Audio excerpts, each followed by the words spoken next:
देश के सूचना प्रसारण मंत्री अनुराग ठाकुर हमारे साथ हैं, सह प्रभारी भी हैं उत्तर प्रदेश के। तो इस बार इतने चरणों के बाद जीत का कितना भरोसा है अनुराग जी? कई जिलों में आप जा रहे हैं लगातार। जीत सुनिश्चित है क्योंकि मोदी जी, योगी जी उत्तर प्रदेश के लोगों के दिलों में बसते हैं। आशीर्वाद 2014, 2017, 2019 तीनों चुनावों में उत्तर प्रदेश की जनता ने दिल खोल कर दिया और मोदी जी ने केंद्र की योजनाओं को उत्तर प्रदेश के लिए जो स्वीकृति दी उसको लागू करने में योगी जी का बहुत बड़ा रोल रहा। जो वर्षों तक उत्तर प्रदेश की अपेक्षा होती थी, अपराध, लूट, माफिया, इन्हीं का ही बोलबाला रहता था। एक और से गुंडाराज, माफिया राज मुक्त करने का काम योगी जी ने किया है। तो मोदी जी के आशीर्वाद से उत्तर प्रदेश का चहुमुखी विकास करने में योगी जी कहीं पीछे नहीं रहे और शायद यही कारण है कि आपदा के समय भी गरीब कल्याण की योजनाओं से जनता को मुफ्त में वैक्सीन भी, मुफ्त में 2 बार राशन भी मिलने का काम हुआ और पूरी दुनिया भर में जो एक उदाहरण के रूप में भारत और उत्तर प्रदेश का नाम आया है, माइक्रो कंटेनमेंट जोन्स बनाकर या फिर टीकाकरण से लेकर बाकी सबका, ये अपने आप में बहुत कुछ कहता है। मैं मनोज्ञा जी एक बात जरूर कहना चाहता हूँ, कहीं ना कहीं भारतीय जनता पार्टी के पास ये बहुत बड़ा लाभ है कि देश में और प्रदेश में साफ छवि के ईमानदार नेतृत्व हमारे पास है जो बाकी पार्टियों के पास नहीं है। और मोदी जी, योगी जी ने जाति धर्म से उठकर दिया सम्मान। सबसे पहले गरीब कल्याण, सबसे पहले गरीब कल्याण, और ये गरीब कल्याण की योजनाएं ही कहीं ना कहीं आज दिखाती है कि आम जनमानस को लगता है कि हमारे दुख के साथी हैं, गरीब के मसीहा हैं तो मोदी जी हैं। जब आप बात कर रहे हैं गोरखपुर की, तो विपक्ष ये सवाल उठा रहा है कि हार के डर से क्या योगी जी गोरखपुर आ गए? घर वापसी का ये सवाल बार बार अखिलेश यादव हर रैली में तंज कस देते हैं। योगी जी का घर है गोरखपुर। 5 बार सांसद गोरखपुर की जनता ने जिताया है। लगातार 5 साल उत्तर प्रदेश के मुख्यमंत्री रहे। तो गोरखपुर जहां आज से 5 साल पहले ना सपा, ना बसपा, ना कांग्रेस, ना एम्स बना पाई, ना कोई और सुविधाएं दे पाई, वहीं पर योगी जी ने आने के बाद सरयू सिंचाई योजना पूरी कर दी जो 57 साल में नहीं हुई। 5 साल में एम्स अस्पताल बनाकर दे दिया, फर्टिलाइजर प्लांट बनाकर दे दिया। और यही नहीं, ये जो पूर्वांचल का एक्सप्रेस वे है ये मात्र 3.5-4 सालों में बनाकर दिया है। ये अपने आप में दिखाता है कि योगी जी ने किस तरह से उत्तर प्रदेश में काम किया है। और विशेष तौर पर पूर्वांचल की अगर मैं बात करूं तो यहाँ पर तो कहते थे या गैंग वॉर या फिर जापानी बुखार, तो गैंग वॉर और जापानी बुखार दोनों पर मार करने का और सफाया करने का काम किया है तो योगी आदित्यनाथ जी ने किया है। एक सवाल जरूर उठ रहा है बार बार कि जब आप विपक्ष की बात कर रहे हैं तो अखिलेश यादव ये कहते हैं कि हमने इतना काम किया है और उद्घाटन का काम बीजेपी ने किया। काश उन्होंने काम किया होता तो उद्घाटन के अवसर भी मिलते। एम्स के लिए जमीन तक वो नहीं दे पाए थे, योगी जी को संघर्ष करना पड़ा। फर्टिलाइजर प्लांट सपा की सरकार के समय बंद थे। 21 चीनी मिलें बेचने का काम समाजवादी पार्टी ने किया था और यही नहीं, राम भक्तों पर गोली तक चलाने का काम भी समाजवादी पार्टी ने किया था। अब वो कहते हैं हम राम मंदिर बनाएंगे, लेकिन जनता बहुत समझदार है। जनता जानती है कि काशी विश्वनाथ धाम मोदी जी ने बनाया और राम मंदिर बनाने का काम भी मोदी जी की सरकार ही कर रही है। और यही नहीं, विंध्यवासिनी धाम भी नरेंद्र मोदी जी ने ही करने का। यही बीजेपी भी कहती है और यही विपक्ष भी कहता है कि हम आपके पास मुद्दे नहीं हैं, इसलिए हर बार राम कृष्ण भगवान के नाम पर चुनाव में राजनीति हो जाती है। देखिए, क्योंकि आपने पूछा इसलिए मैंने कहा, नहीं तो मैं तो सबसे पहले गरीब कल्याण की बात कही। क्योंकि 43 लाख गरीबों को पक्के मकान हमने बना कर दिए और अगले 5 सालों में हर अनुसूचित जाति, जनजाति, पिछड़ा वर्ग, घुमंतु से लेकर अन्य गरीब सबके लिए आवासीय पट्टे की भूमि और पक्का मकान हम बना कर देंगे। शौचालय हमने सबको बना कर दे दिए, बिजली के कनेक्शन हमने सबको दे दिए, रसोई गैस के सिलेंडर हमने सबको दे दिए। अब मुफ्त रसोई गैस का सिलेंडर होली और दीपावली पर उज्ज्वला लाभार्थियों को देंगे। 5 लाख का इलाज हम पहले मुफ्त में देते हैं, राशन महीने में 2 बार मुफ्त का देते हैं, आगे भी मुफ्त का राशन जारी रखेंगे। और यही नहीं, उत्तर प्रदेश का जो चहुमुखी विकास किया वो तो करेंगे ही।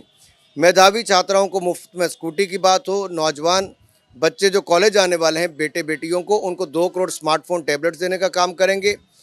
वृद्ध विधवा निराश्रित महिलाओं को और दिव्यांगों को 1500 रुपये महीना पेंशन देंगे। ये अखिलेश जी के समय मात्र 300 रुपये मिलती थी और यही नहीं, 60 वर्ष से ज़्यादा की आयु महिलाओं को मुफ्त में बस सेवा देने का काम है। मुख्यमंत्री सामूहिक विवाह योजना में 50,000 रुपया मिलता है, 1 लाख रुपये हम करने वाले हैं। कन्या सुमंगला योजना 15,000 से 25,000 करेंगे और श्रमिकों को और महिलाओं को जो स्वयं सहायता समूह है उनको 1 लाख रुपए तक का क्रेडिट कार्ड देने का काम भी हमारी सरकार करेगी। और सिंचाई के लिए भी किसानों को मुफ्त में बिजली और एमएसपी खरीद को और सुदृढ़ करेंगे। हम खेती स्कीम्स तक गिना दी है। मुझे ये बताइए, जो छुट्टा जानवर, खुले जानवर सड़कों पर, गांव में, खेतों में घूम रहे हैं, उसके लिए सरकार की क्या नीति है? जनता बहुत परेशान है। मैं धन्यवादी हूँ आपने सवाल पूछा है, क्योंकि आज से 5 साल पहले देखिए उत्तर प्रदेश में एक आवाज़ बार बार उठकर आती थी, जो जानवर कटते थे, बेसहारा पशुओं की जान ली जाती थी। जगह जगह आपको बहुत कुछ पड़ा हुआ मिलता था। जो यहाँ की जनता से पूछी, बहुत बड़ी मांग थी कि जानवरों की कटाई इस तरह से बंद हो।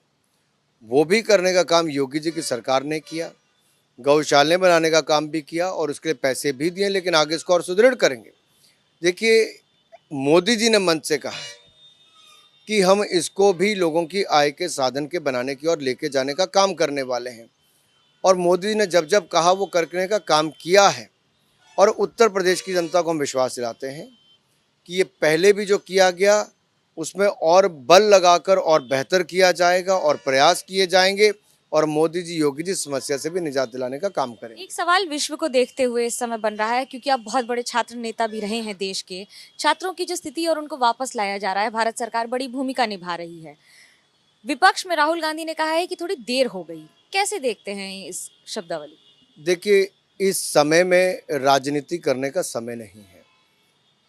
प्राथमिकता देश की ये है कि वहाँ पर जितने भी भारतीय स्टूडेंट्स हैं उन सबको वापस लाया जाए। और माननीय मोदी जी ने रूस के राष्ट्रपति से बात भी की और यूक्रेन के राष्ट्रपति ने भी माननीय प्रधानमंत्री से बातचीत की। विदेश मंत्रालय भी अपने काउंटर पार्ट से, अपनी एम्बेसीज के अलग अलग देशों में ड्यूटी लगाकर अलग अलग बॉर्डर से जहाँ छात्र वापस आ रहे हैं उनको हवाई जहाज भेजकर वापस बुलाया जा रहा है। ऑपरेशन गंगा के अंतर्गत 5 फ्लाइट्स आ गई हैं, आगे और आएंगी। ये लगातार प्रयास जारी रहेगा। और पूर्व का रिकॉर्ड भी देखें तो मोदी जी ने पूर्व में भी ये करके दिखाया है कि भारतीयों को सुरक्षित लाने के लिए हर संभव प्रयास किए और इस बार भी उसमें कोई कमी नहीं देखी जाएगी। मेरा विपक्षी दलों से केवल इतना अनुरोध है, कृपया करके राजनीति ना करें। ये बच्चों की जान का सवाल है, इस पे गलत वातावरण ना खड़ा किया जाए। ये जो भी कदम है वो उठाए जा रहे हैं और हर संभव कदम आगे भी उठाए जाएंगे। एक सवाल वापस, लेकिन थोड़ा सा पर्सनल। आप पिछले कई महीनों से उत्तर प्रदेश में घूम रहे हैं। कोई एक ऐसी बात जो आपको याद रहेगी, किसी से कोई वार्तालाप या किसी महिला से बातचीत या कुछ भी हो?